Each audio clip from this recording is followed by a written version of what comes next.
In this video, I'm breaking down training advice from some of the biggest names in fitness with my friend, Dr. Mike Israetel.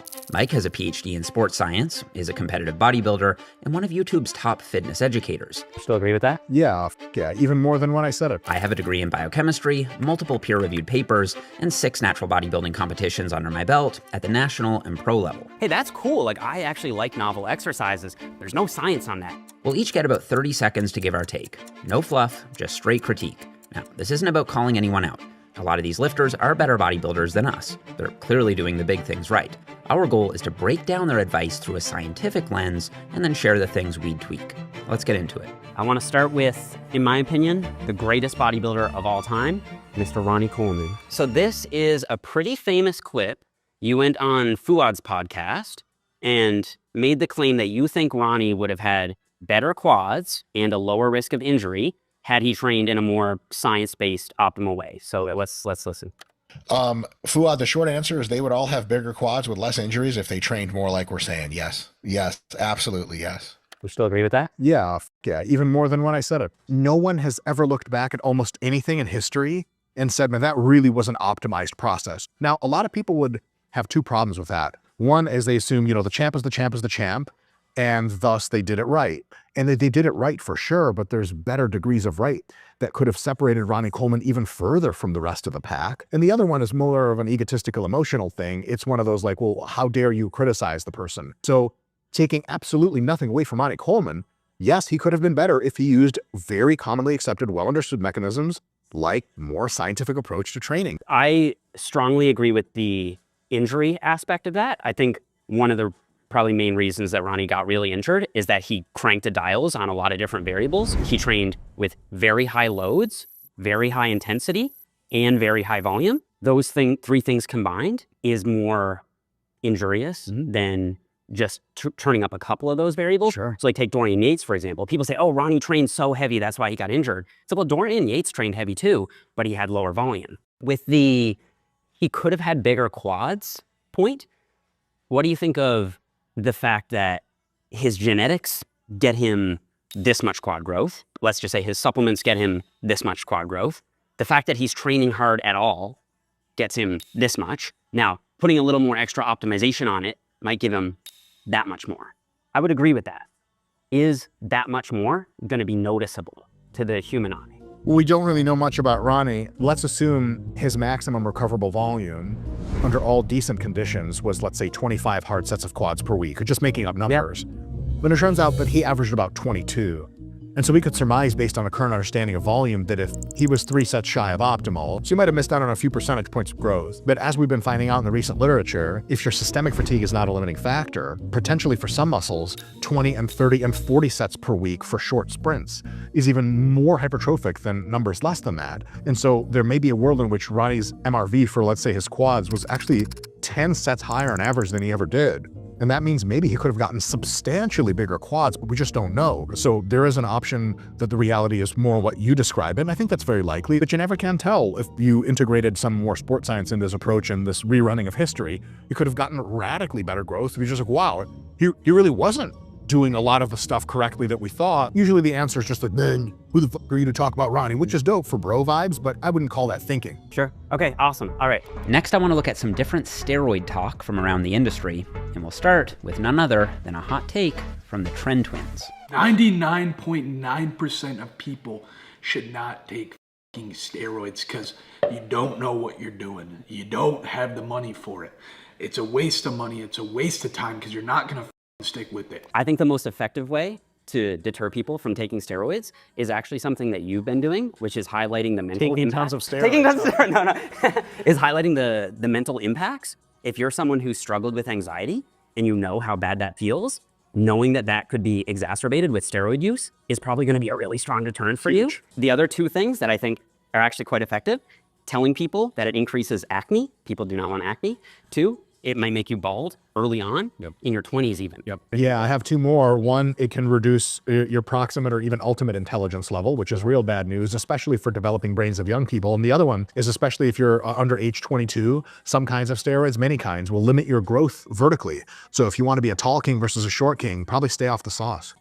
Speaking of Maddie, If you got low testosterone, I think you should be on something. If you're a guy and you're walking around with 250 test level, you should be on something. If you're doing it for the benefit to look great, it's the wrong reason to do it. If you're doing it to be healthy, do it. I think I agree with him that like if you have low testosterone, clinically low testosterone, go to your doctor, great point. get it checked out, and then if he recommends testosterone replacement therapy, take that. The thing is that TRT is just gonna get you in the normal physiological range. You're not gonna get huge off of that, right? Not huge. It can enhance it a little bit. Probably. There's a couple different ways. One, a lot of TRT will take you to the top end natural limit, which most people aren't. Another really interesting thing about TRT is if you miss a couple nights of sleep, if you don't get good nutrition, if you're arguing with your girlfriend, your testosterone as a natural will dip because your nuts produce less of it.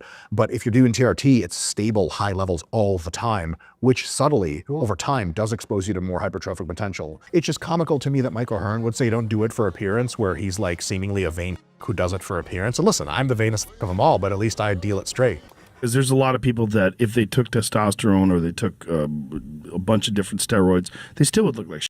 Yeah, sometimes you'd be shocked that if you walk into a public gym, like who's actually on gear and who's not. Sometimes the guys who are natural look better than the guys on gear. So I think an unintended consequence of videos like the ones I've made, saying that look how effective steroids actually are, is that people think that if they do a cycle, they're gonna look like a professional bodybuilder. And it's like, no, how much steroids work for you is relative to your baseline, and there's a huge genetic range in terms of how people respond to steroids, just like there is a huge genetic range in terms of how people respond to training. If you're expecting that it's going to transform the hell out of you, 7 or 8 times out of 10, you're going to be wildly wrong, and then you'll get really, really upset, and you'll probably just take more and more and more of them. It'll cause more harm. All right, let's dig into some training techniques that I put together from fitness influencers and pro bodybuilders. We'll start with Sam Solik, who just competed in bodybuilding for the first time and won. I think this is his last 2 or 3 reps here.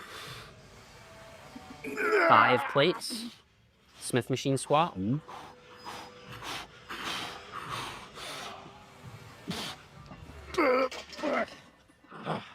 So I thought that was a beautiful set. I would give it like a 9.5 out of 10. He doesn't need 5 plates to get the job done. He's needlessly exposing his tendons and connective tissues to a high degree of risk. But other than that, I think with the 365 or 405, he can make a really good solid run. This is just great work. Am I a perfectionist asshole with a PhD? Yeah, hell yeah, that's why I say shit like that. This is a barbell row. Yeah. He actually doesn't do a whole lot of reps in his sets. Like he's usually in the about 6 to 8 rep range, and he'll do a couple length and partial. Which is a fine range. And that's it. What do you think? Is this a pretty decent bent over row as far as gym culture is concerned? Yeah, for sure. Could it be better? Yeah, it could be notably better. Just keeping a tighter core, doing less wobbling, potentially getting super low at the bottom and touching the ground, waiting for a second. And then as you come up, coming up with your torso a little bit to improve the angle so you can get a bit of a better peak contraction, not be limited as much by the fact that the movement's much harder at the bottom than the top. I do like his length and partials at the end. I think that's awesome. Me too. I agree from an optimization standpoint. I can see arguments from both sides. From the cheat side, it allows you to load a little more weight, and then as long as you control that eccentric, it's a little more tension. Yeah, he's not negative. He's kind of not, but and that's already good technique. Yeah. Okay. Fair. Well, even if you use momentum to get it up and then control on the way down, that's very interesting. I think if you're good technique, but you use momentum reps to do the concentric and then really slow the eccentric, I think that could even work better than standard reps. However, from a stimulus to fatigue ratio perspective, I'm not sure if that makes sense because it's going to beat the shit out of you much more. Yeah. Why not just do an extra set of good technique? All right. Let's look at C-bum trains. So he's doing incline dumbbell press, 140-pound dumbbells. 4, 3, 2, 1. 4, 3, 2, 1. 4, 3, 2, 1. What do you think? I think it's great. If I was really nitpicky, I would say instead of putting the dumbbells on his chest, he could take them to outside his chest and get more of a stretch. I also think he could pause for 1 or 2 seconds at the very bottom, get that ultra deep stretch and then go. But like as far as it goes and it looks like, this is excellent technique. For me, again, I actually like training heavier. So I don't always use as slow of a tempo as you would. I probably go about maybe 1 to 2 seconds on the eccentric, but I'm still controlling it. However, when you get as strong as Chris or yourself, like he's already using 140-pound dumbbells. So if he did a negative like me, he might need to use the 180s. And at that point, you don't have those dumbbells, or they're just so big. It also gets weird to load them on your knees and stuff and load them up here. I mean, you got guys helping you. The whole thing is That's it. So once you get so big, I just do think that that's a fantastic strategy to use a slower negative. Decline dumbbell skull crushers. I've actually never done those. I'm not an enormous fan because at the very bottom end where the stretch is applied, the lever arm isn't actually making an exercise as difficult as possible. Now, this is a cool variant to do every now and again, but a straight flat bench will get your upper arm to be completely parallel to the ground at the bottom. And the deeper you go, the higher the force is. I think you can't really beat that at the end of the day. I think for some people, if they hold it what I call double dildo style, they'll get some elbow weirdness. So sometimes I like to do thumbless. And even with dumbbells, I like to treat it as a bar, do like a 45 angle instead of like this. But I think this is awesome. This back work is interesting. So these are T-bar rows. Notice he pauses in the full squeeze. Definitely on paper, I would do a stretch over squeeze. He might be doing a variation though, where sometimes, because there's crap loads of little muscles in your back, and sometimes you can really get your scapular retractors to feel really awesome and connect to them if you pause at the squeeze and really do that whole retraction thing. So sometimes people think the goal is overall back hypertrophy, but if the goal is doing some of the mid-back musculature and really squeezing it, sometimes I think, yeah, there may be a place for top pauses. That makes perfect sense, man. And like I said in the video we did on your channel, like I think you can go overboard with the stretch stuff to the point where you just like completely negate the squeeze altogether. And sometimes the squeeze does help you get that mind muscle connection. And with a muscle like the back, that's not really a muscle, but a web of muscles. Sometimes it matters. Like, are you actually connecting with the muscle that you're trying to on this move? Totally. So yeah, okay, perfectly valid. All right, lean beef patty. The one and only.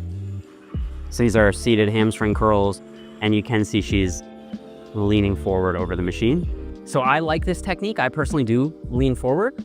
For me, that's comfortable. I think for some people, they find they're not as stable when they do this. In which case, I would almost favor stability over the little bit of extra pre-stretch that you get by leaning forward and say lock yourself in and then just push it really hard. I agree a ton. For me, like it also depends on the machine. Some machines in the seated hamstring curl, I can lean forward and it feels great. Other machines, I'm like, oh, there's like a pole in my chest. I'm like, fuck that. I lean back, I get really a ton of neural drive. I'm comfortable. I can produce a ton of force, activate a lot of musculature. If you, on any given hamstring machine, want to find out what's best for you, just simply do a test. No wrong answers there. Nice. Okay, this is an interesting one. I think she calls these twerker squats. Put your health bar out now. So she basically does like a little pulse in the hole. So like a half rep and then a full rep. I love it. I think that's a great way to get more time in that stretch position. From a powerlifting standpoint, if you're trying to maximize your squat, I'd say to probably stick with the full range of motion reps just because it's a little more specific to what you do in competition. From a bodybuilding standpoint, I think this is great, especially for the glutes and the quads. You're getting them really stretched, spending a lot of time in Yes, and in powerlifting, if you struggle with that bottom position, you could do these as an assistance exercise after or on another day for squats to get you more work in that bottom position. Athlean X, these are called Omni crossover. We call it the Omni crossover. So I set one cable high and one cable low. The one that's low is going to come up and across my body, more effectively targeting the upper chest, and the one that's high is going to be brought from top down across my body to more effectively hit the lower chest. Seems fine. It seems odd, but also like if you flip the sides enough and you go hard and you go consistently and you track your progression and you go up over time and load, there's nothing bad about it. It looks wacky, but I can't say on principle anything's wrong. It's just, again, it's not going to be the solution to all of life's problems. Of course not, but it might feel good. I personally,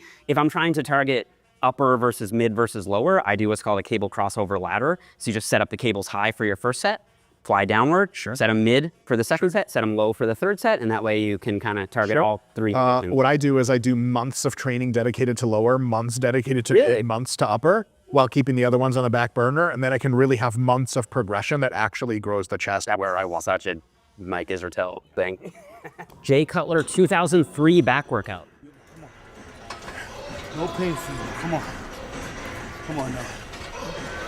Come on. This is what he's known for right here. Big back. Big back. Come on. Come on. Breathe. No pain. No pain. Jay looks so phenomenal. So good. I really am a Jay Cutler fan. It's unbelievable how much, just looking at his videos, you can tell how much under control he is. Every rep looks almost identical. I also like the fact that he's doing little mini rest pauses. Like he'll do a couple reps, he'll leave it at the top to the stretch, which also grows more muscle, but then he gets a little bit more breath in him and gets a couple more reps out. I think this is pretty good. If that was nitpicky, I would say it would behoove him to control the weight with a little bit of a slower eccentric on the way up, but I think he's still under control, so I don't have a lot of hate for this at all. Okay, interesting. Yeah, I mean, I think, again, if I was going to nitpick, I personally like a bit of a closer grip than this. He's a little bigger than you, though. True. But my audience is not as big as him either. Sure. And I think a lot of people think like, oh, I want to get a wider back height. You want a wider grip? That's just I actually totally think wrong. if anything, it's probably a narrower grip. Correct. And so I would treat this more as like a upper back pull down because he's getting a bit more of a lean back. He's got a wider grip and tons of scapular retraction. So he's getting a massive mid back stimulus out of this.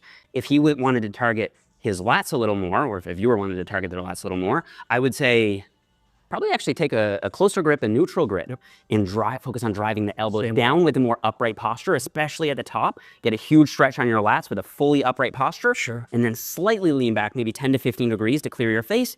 Stop here and then go back up. Totally. But as a mid-back exercise, I think this is fantastic. Yep. Jay Cutler, 405-pound incline press. It's really good. Yeah. Yeah. I mean, a little bit more eccentric control, a little bit more of a pause, but this is like 2% critique. I know. Flawless execution. I think a lot of the really big pro bodybuilders have a tendency not to come all the way down to their chest. Yes. And he obviously is, which I think is really good. Greg Doucette leg press, being coached by Eric Janicki. Oh, okay. Yeah. So I don't actually know if this is how Greg would normally do his leg press. Okay. Shoulder width, roughly? About shoulder width, yep. As low as is comfortable? That's perfect, yep. Okay. So we're gonna go nice, slow, eccentric load.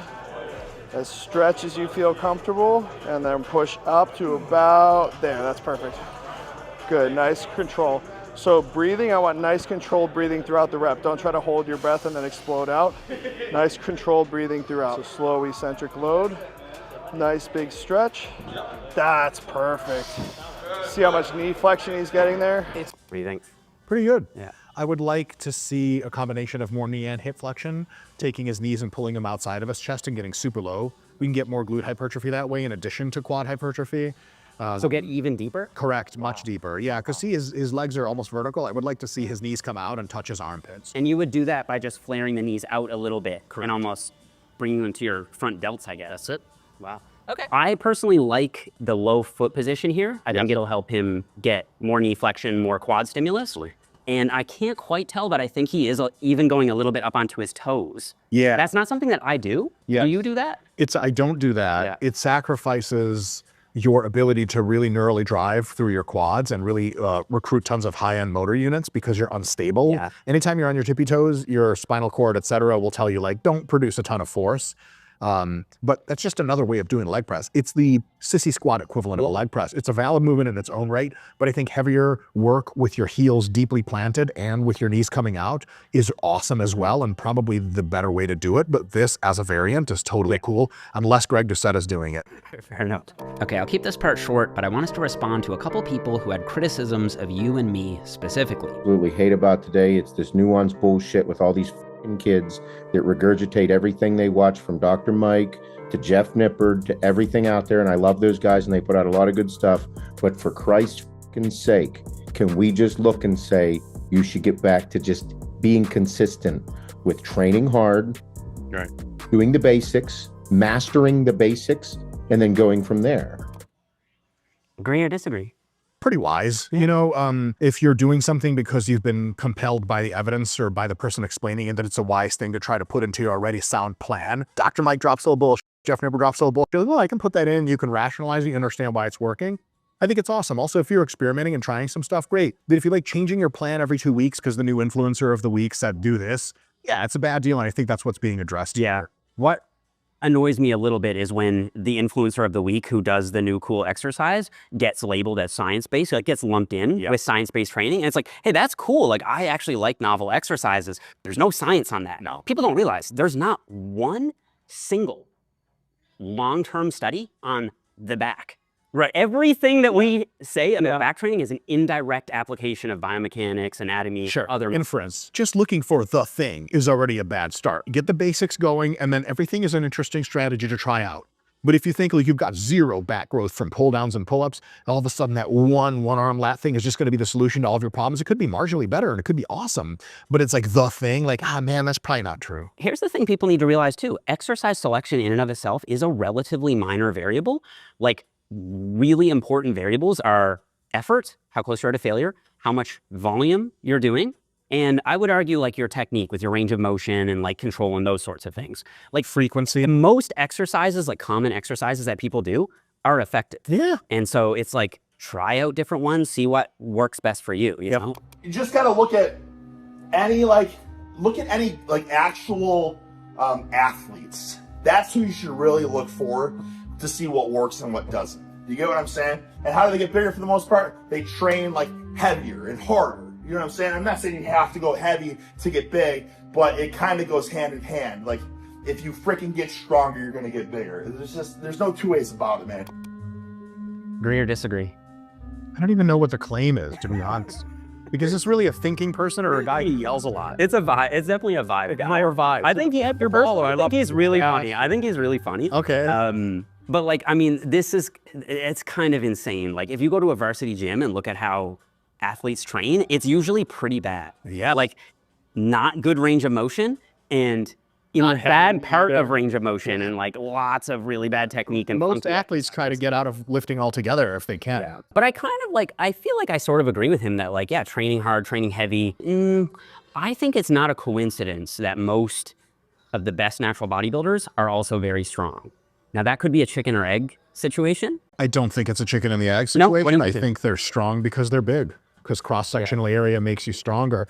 Getting stronger doesn't make you bigger because getting stronger without getting bigger enhances the neural efficiency and effect. It lets you lift more weight, but lifting more weight doesn't necessarily make you bigger. And there's tons of bodybuilders that have gotten insanely jacked, like Jay Cutler, doing sets of 10 to 15 on average and have never really done much in the 5 to 10 range and even lower. Yeah, getting stronger is dope, but getting stronger at the hypertrophy volumes and getting close to failure is the best way to get bigger. I actually do think that causality goes the way you said, but as you get bigger, you get stronger. Therefore, the weight that you were using is no longer stimulative enough. Right. So you have to add a little more weight. So it's like you almost do have to get stronger to keep getting bigger. You have to put more weight on the bar to keep your reps at least under 30. Yeah. Okay, we're gonna switch over to some height stuff. Okay. All right. Well, a lot of people say, okay, do I need to get into an ice bath? No, you need to get uncomfortably cold for 11 minutes a week. That could be done with a cold shower. That could be done by getting into an ice bath. That could be done by getting into the ocean. That could be done by getting into a lake. That could be, it is not important how you get cold. You could even put ice packs on your neck or in your whatever, in your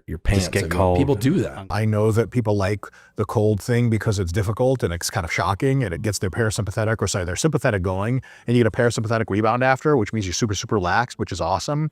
There's also something that Huberman talks about all the time, which I think is super valid, which is like expose yourself to difficult things and makes the rest easier. My retort to that is like just train hard, because when you're training hard, not only are you experiencing psychological difficulty, like getting all those benefits, but you're also like making yourself way healthier, body composition changes, aesthetic changes, gym culture, vibes. You get none of the rest of those things from cold tub exposure. I'm interested in the idea that there may be these notable benefits from chronic cold exposure, equalized for all of the variables. I just haven't seen the convincing literature to show that that's the case. And it might be true. I wouldn't put a lot of money into it currently myself. Yeah, I might be a little more critical than that. I feel like cold stuff is one of the most overhyped things in fitness right now. I agree with that also. And tons of people do it, and the evidence is just so scant. Sure. If it allows you to be more motivated and be more productive throughout your day, then like that's great. But like I feel like I'm not necessarily saying Huberman is doing this, but like a lot of influencers market it as though it's like the key to success, just broadly speaking. Sure. And it's just crazy. Sure. If you enjoy it, go for it. But I think a lot of people suffer through it because they think they have to. I did a video calculating how many extra calories you burn in an ice bath, and it's like 10. Yes. You'd literally be better off just walking in place rather than getting in the cold bath. Like a minute. And from recovery, there's new evidence showing that hot exposure, so like a hot bath, seems to be better than a cold bath after a workout. Again, if it helps you be more productive, go for it. But if you hate it, then like you really don't need to do it. This is an interesting nutrition claim. This is not a calorie thing. The belief in the calorie myth creates enormous human suffering. And it's not accurate that you've said and I've said. Hunger is what matters. And telling people that they should not eat because of calories, it's like telling people don't have sex. Like, how well has that worked in teenagers? Strained analogy. But there's some wisdom there. I will say, to sort of steelman this position. Hunger signaling is the absolute core genesis of obesity and the reason people are out of control with their body weight. If they consistently eat fewer calories, they'll lose all the weight you want. I mean, it's shown in science. There's a reason people die of starvation. Low calories don't just make you gain weight. The thing is, they won't. They'll get super hungry and then they'll go to McDonald's and they'll make up for it. So yeah, there's a really good claim in here. But the whole calorie myth is just not a myth. It's just scientific fact. Keto and hunger management and all this stuff can work with calorie balance. You don't have to have one or the other. Yeah, exactly. The reason why hunger is so important is because it can determine caloric balance. Weird. Like, that is the fundamental thing. 3 servings of Chex. I was actually kind of disappointed. I was scanning around the kitchen. I was looking for a box of Golden Grams that used to be floating around in here. Somebody must have finished them off, but you know, whatever. Do you think that eating cereal like this in the off season is okay, or is this a bad idea? If you don't have hunger signaling problems, eating it pre-contest is totally fine too. This is just not something I'm really willing to debate much anymore because it's just completely crystal clear that if their macros are sorted, if your sodium intake is under control, the food sources really just don't matter much. Yeah, I agree. I mean, I think that when it comes to body composition, it really does come down to the calories and the macros almost entirely. If you are very, very, very restrictive with your diet to the point that you're developing nutrient deficiencies, then like I think that can probably do some like hormonal suppression and be suboptimal, but you have to eat really bad. Like just add some vegetables with this, and I really think it's probably... Almost all cereals in the United States are fortified and they have tons and tons of vitamins and minerals, so cereal, even breakfast cereal, is really nutritive. Fair enough. I want you to rate this bench press.